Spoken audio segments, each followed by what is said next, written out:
Okay, hello everyone.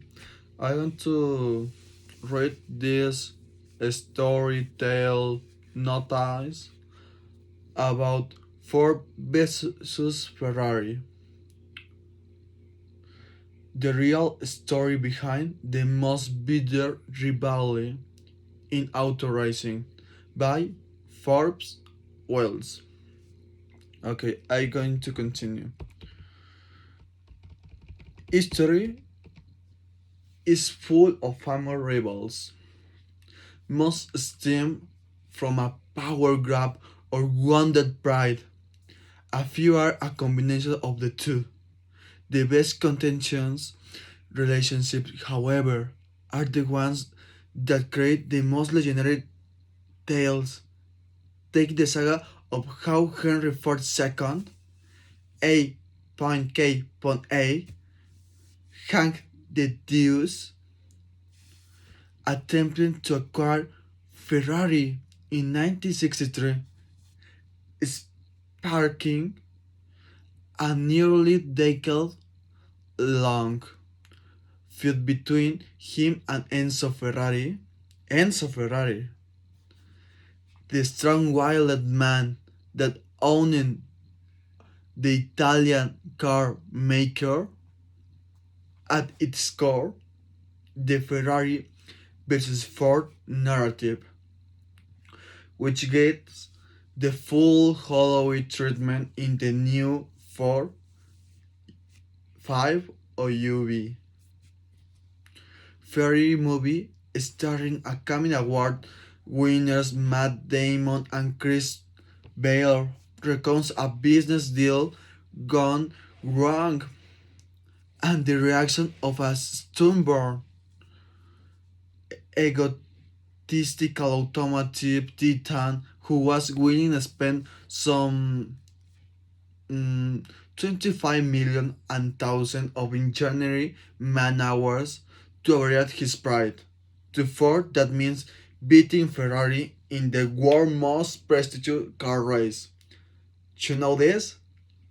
The 24-hour of Le Mans, which the prancing horse and had historical dominated. The story begins early in 1960 US. Purchasing habits changed as the baby boomer generation come of age. For the first time in history, youth were more important to American business. Bottom line than their parents, boomers that had a lot of disposable income to spend on items such as cars, clothes, and homes. And unlike their a penny is a penny saved is a penny earned. Parents who had lived through the Great Depression and World War II. They were looking for something unique, for a new vehicle. They wanted cars that were sportier and sexier, valuing speed and performance over comfort and reliability. They want a sports car, a fact that was not lost on executives at Ford Motor Company. In 1962, Ford was coming out a major sales slide thanks to final products like the Edsel and the growing of popularity of rival products from GM, General Motors, and also Chrysler. CEO Henry Ford II, the eldest son of Edsel Ford and the eldest grandson of Henry Ford, was desperately looking for a way to turn the tide. Top executives, including Ford Division General Manager Lee Iacocca, convinced him that answer was that the answer was a sports cars. Okay, okay.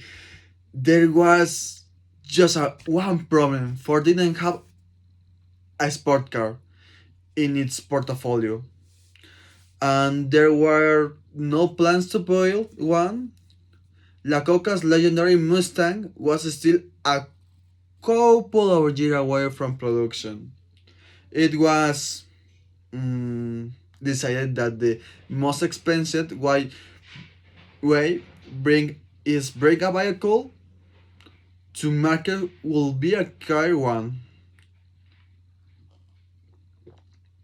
Okay,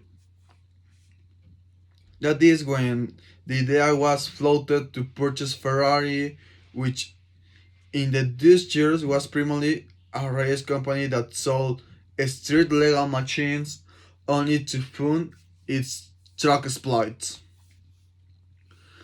In the spring of 1963, after months of negotiation and agreement seemed to be near, Ford would pay a million, a million to Enzo Ferrari for his company. Crazy. And all its assets, a farmer racer, Enzo, was supposedly eager to put a deal together with Ford, a move that would be relieve him of the burden of running the company day to day. But the 11 hour Ferrari balked at a clause in the contract that said Ford will control the budget and trust all the decisions governing the Ferrari racing team. Enzo was unwilling to relinquish the control of his company's sports program. He told Ford's representatives that he will never sell under these terms, nor, he added, will he sell to an ugly company that built ugly cars in an ugly factory. It is rumored that he also insulted Henry II personally by insinuating that he couldn't hold a candle to his grandfather, the real Henry Ford. To add even more insult to injure Enzo, that turned around and sold a majority stake in Ferrari to fellow Italian automaker Fiat. Some Ford executives, including the Deuce, speculated that Enzo was never serious about selling to Ford at all but had only negotiated with the company in order to pressure Fiat to come up in price.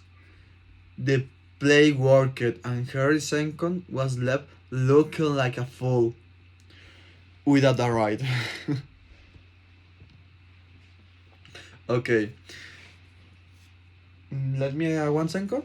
Okay, okay, okay. Thank you. To get his pound of flesh, the Deuce decided to build a sports car that would humiliate Ferrari, where it mattered to him the most the 24 hours of Le Mans. Okay, okay. The seats for the legendary GT40 race car were soured. Initially, the task building the so-called Ferrari killer was assigned to Ford Advanced Vehicle Groups in the United Kingdom. They were already developing a vehicle that would use an engine created by Ford Experimental Engine Group located in Dearborn, Michigan, with the first batch of GT40S to roll out. The advanced vehicle group were fast. They were also incredible, unstable, unreliable, and the brakes were downright dangerous. According to popular mechanics, four engineers calculated that when a driver hit the brakes at the end of the Lehman's Mulsanne strike, the front brake rotors will head up to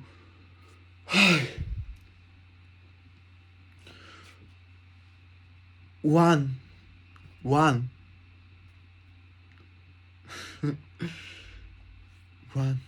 one, one, 1,500 degrees Fahrenheit within seconds, causing them to fail.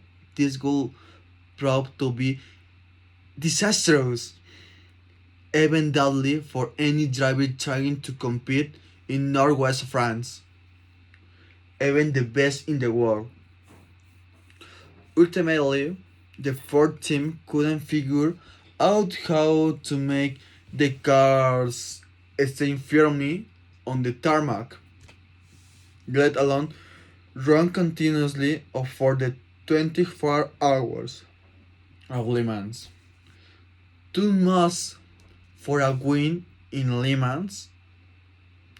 After losing Ferrari at Le Mans in 1964 and 65, for turning to the legendary Los Angeles car designer Carroll Shelby, one of the only American drivers to ever win at Le Mans to run race operations. Shelby, played in the movie by Matt Damon, was already a consultant on the project, but now he was in charge, responsible for its success or failure.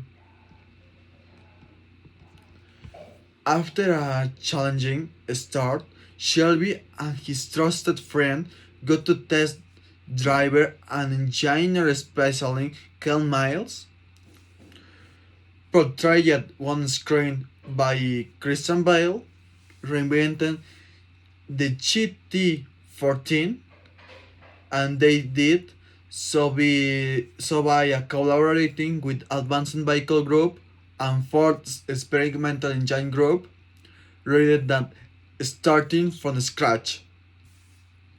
Shelby and Miles first improved the handling and stability of the vehicle by improving its aerodynamics through flow testing.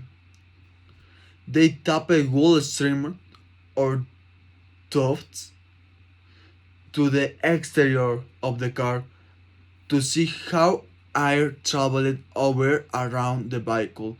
The better a car cuts through the air, the less power is required to propel the vehicle, which also leads to less fuel consumption. If the channel lay flat, all was good. If not, I indicated that there was flaws in the car's design that adversely affected downforce,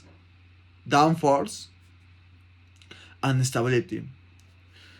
The data collected allowed Miles and Shelby to make body and suspension modifications that helped GTA 14 be more stable and maneuverable on the truck.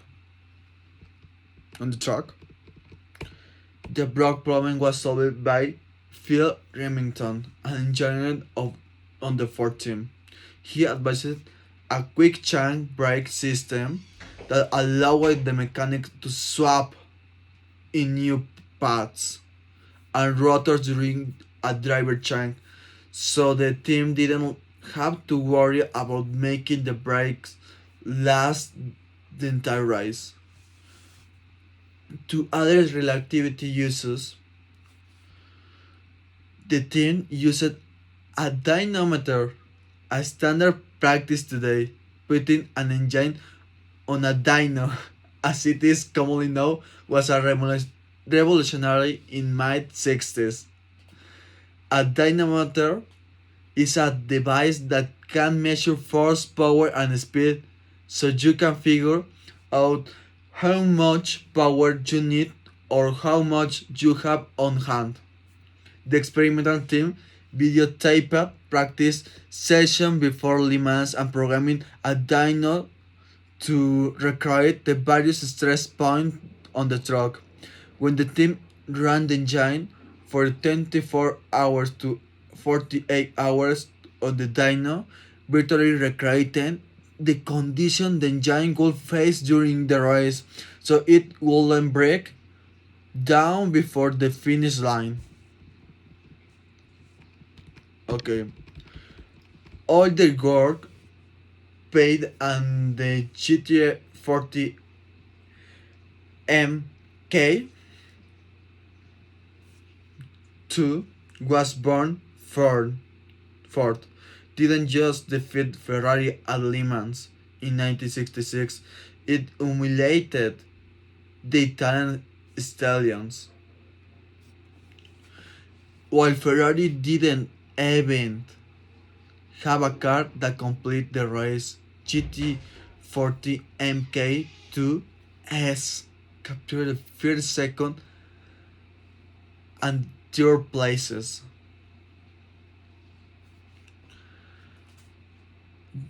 The finish wasn't without controversy late in the race. Miles was well ahead the competition, on his way to any Ferrari dominance at the Le Mans and becoming the only driver to win the world's three biggest endurance race, the 24th of Daytona, the 12 hours of Sebring, and the 24 hours of Le Mans in the same year. Crazy. Ford's PR guru, Leo Bebe, wanted to celebrate the win with a picture of the trio crossing the finish line together. So he had Shelby order Miles to slow down and let the other GT40 teams catch up. After crossing the line, Miles was informed that didn't win the race. His teammate Bruce Lee McLaren McLaren started several cars behind Miles, so even though Miles was faster until the very end, but McLaren actually traveled further faster because Miles intentionally slowed down. Sadly, Miles died before he could race at Le Mans again. Late in 1966, he was testing another Ford race car at Riverside International Raceway in California when he lost control and crashed. Miles didn't survive the accident. The Deuce, meanwhile, got a second taste of Pagans the following year at Le Mans. A Ford GTA GT 40 MK4, built by Shelby, who died in 2012 at 89. Won the 1967 race. Ferrari finished shot in second place. As the Ford GT14, the Great American Supercar remains one of the most collectionable automobiles in the world, with a sticker price that will block any driver higher. The 2024 GT begins at 0,000, while the track only GT MK2 sells for 1.2 millions. The first car from a Ford factory to cost more than million repaint, it seems still pay. Okay, this is my all read. I don't want to read more because it's extended about facts of the race of lemons. But if you want to know this, I'm going to continue with this. But in the race of Ferrari versus Ford, it is only the most important facts of the story, of the true story, the real story behind the most bitter rivalry in auto racing. Okay, it is all. Thank you for your attention.